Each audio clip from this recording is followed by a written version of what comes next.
नमस्कार मंडळी, राम राम. तर आज आहे संडे आणि पण तरीसुद्धा मी लवकर उठलेली आहे आणि लवकर उठून मी तयार होऊन मी निघाली आहे अलिबागला. तर अलिबागला का जाते त्याचं कारण मी तुम्हाला सांगते. तर बघा, मी आज एस टीने निघाले होते कारण गाडीवर जाऊन परवाच खूप हाल झाले होते. सो मी एस टीने निघाले होते आणि सगळ्यात महत्त्वाची गोष्ट मग काय माहिती, आश्चर्याची गोष्ट जी जगातील 8वं आश्चर्य घडलं होतं आज, ती म्हणजे अलिबागची गाडी पूर्णपणे रिकामी होती. फक्त 5-6 जणच होते गाडीमध्ये आणि एकदम भारी. आणि मी एकाच याच्यावरती बसले होते, सीटवरती, मोठ्या सीटवरती मी एकटीच बसले होते आणि मी मस्तपैकी विंडो सीटवर बसले होते.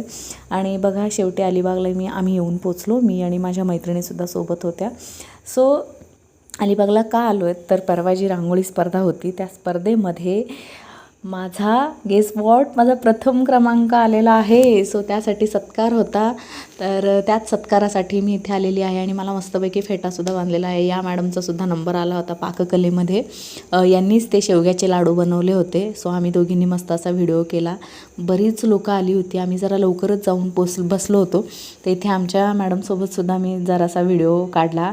आणि खरं सांगते तुम्हाला, दिवसभर बसूनच होतो. म्हणजे सकाळी 11 ते संध्याकाळी 5-5:30पर्यंत बसून राहणं खुर्चीवरती. अक्षरशः माझे पाय सुजले होते आणि मी लिटरली आजारी पडले आणि दुसऱ्या दिवशी मी रजा टाकली. सो इथे बघा, हा कार्यक्रम मस्तपैकी चालू झालेला आहे. आणि नंतर मग जेव्हा माझं नाव घेण्यात आलं की यांनी यावं आणि स्टेजवरती आपला सत्कार स्वीकारावा, तर मी निघालेली आहे. आमच्या मॅडमसुद्धा माझ्यासोबत येत आहेत. तर बघा, इकडे माझा सत्कार होतो आहे. तर मस्तपैकी शाल, एक ट्रॉफी दिली होती आणि पुष्पगुच्छ असं त्यांनी दिलेलं होतं. सो मस्त वाटलं. माझ्या लाईफमधला हा असा एवढ्या लोकांमध्ये मी असा अवॉर्ड घेताना मस्त वाटत होतं. असं मी खरं तर भीती पण वाटत होती, पण छान पण वाटत होतं.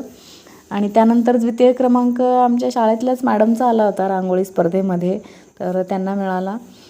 अशा पद्धतीने मस्तपैकी